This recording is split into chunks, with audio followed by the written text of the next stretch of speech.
Federal budgeting in the first year of every new administration always runs behind schedule, because the law says the White House is to send its request to the Capitol at the start of February. Virtually impossible for a president in office just a couple of weeks. George W. Bush completed the assignment by early April, and Barack Obama by the start of May. But Donald Trump has set a modern-day record for tardiness, sending his plan to the Hill just before Memorial Day, fully 15 weeks behind schedule. And that's one reason why the process for settling on the budget, arguably Washington's most fundamental job every year, is once again getting totally thrown out the window. The other reason is that there's nothing close to an agreement in Congress on how much to spend. Not between the Republicans and the Democrats, predictably, but more importantly, not among the factions of conservatives, super conservatives, and confrontational super conservatives within the GOP majorities. Before the next round of anxious talk about shutdown showdowns, maybe it would be helpful to understand in very basic terms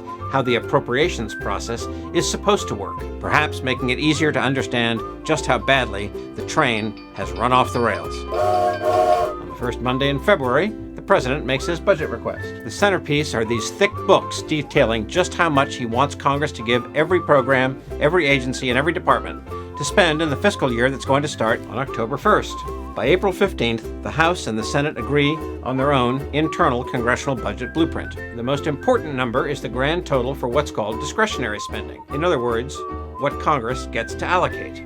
That number is now more than $1.1 trillion, but it's a little less than 1/3 of the whole federal budget pie. More than 60% goes to Social Security, Medicare, Medicaid, farm subsidies, food stamps, government pensions, and other so-called mandatory programs, because the spending is mandatory for all the people who qualify until Congress and the President agree to change the rules. The rest of the budget, about 8%, is for interest payments on the national debt, the grand total of what the government has had to borrow to cover the differences between tax revenues and spending during 46 of the previous 50 years. Now, back to what Congress is supposed to do every year.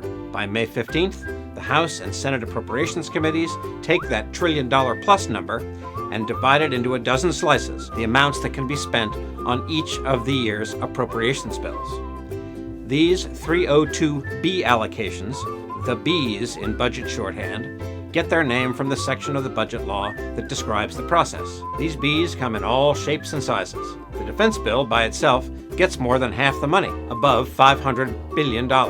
The Departments of Labor, Education, and Health and Human Services are all governed by a single bill, meaning the lion's share of social safety net programs are fighting over about 1/6 of the spending pie. Then there's the bill that gets 0.3% of the total. It's for the operation of Congress itself. And then between the middle of May and the end of September, those 12 bills are supposed to move independently toward enactment. That's supposed to mean 24 subcommittee markups and another 24 committee markups. Then, debate an initial passage of 12 bills by the House and their 12 companions by the Senate. And then, a dozen negotiated final compromises that get ratified back on the House and Senate floors and then signed by the President. None of those things happen as designed anymore. The last presidential budget sent to the Hill on time was in 2010. Congress hasn't even done a budget resolution in 8 of the last 15 years, and the last time each appropriations bill got enacted on time and on its own was in 1994.